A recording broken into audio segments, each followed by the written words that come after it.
Section 77.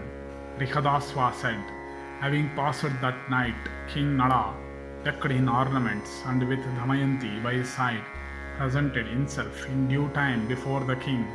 And Nala saluted his father-in-law with becoming humility, and after him the fair Damayanti paid her respects to her father.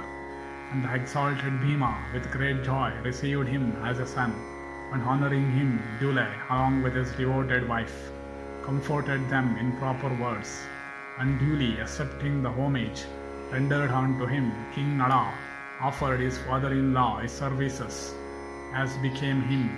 And seeing Nala arrived, the citizens were in great joy, and there arose in the city a loud uproar of delight, and the citizens decorated the city with flags and standards and garlands of flowers, and the streets were watered and decked in floral wreaths and other ornaments, and at their gates citizens piled flowers, and their temples and shrines were all adorned with flowers.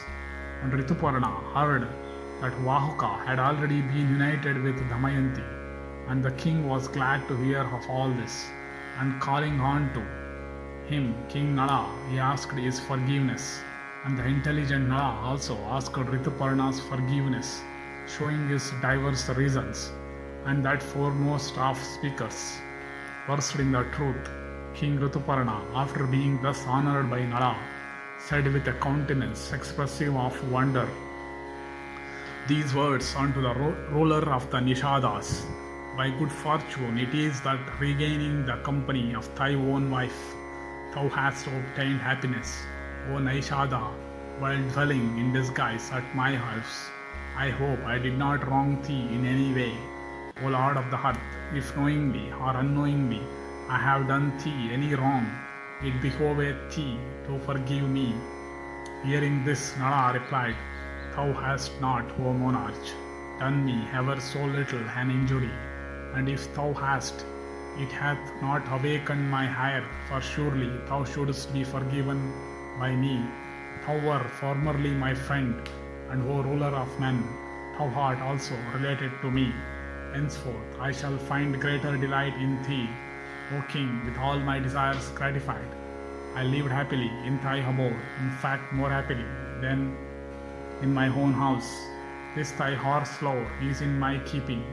If thou wishest, O king, I will make it over to thee. Saying this, Naishada gave horn to Rituparna that signs, and the latter took it with the ordained rites. And O monarch, the royal son of Bhangasura, having obtained the mysteries of equestrian science, and having given unto the ruler of the Nishadas the mysteries of dice, went to his own city, employing another person for his charioteer. And O king, after Rituparna had gone, King Nala did not stay long in the city of Kundila. Thus endeth the 77th section in the Nalopakhyana Parva of the Vana Parva.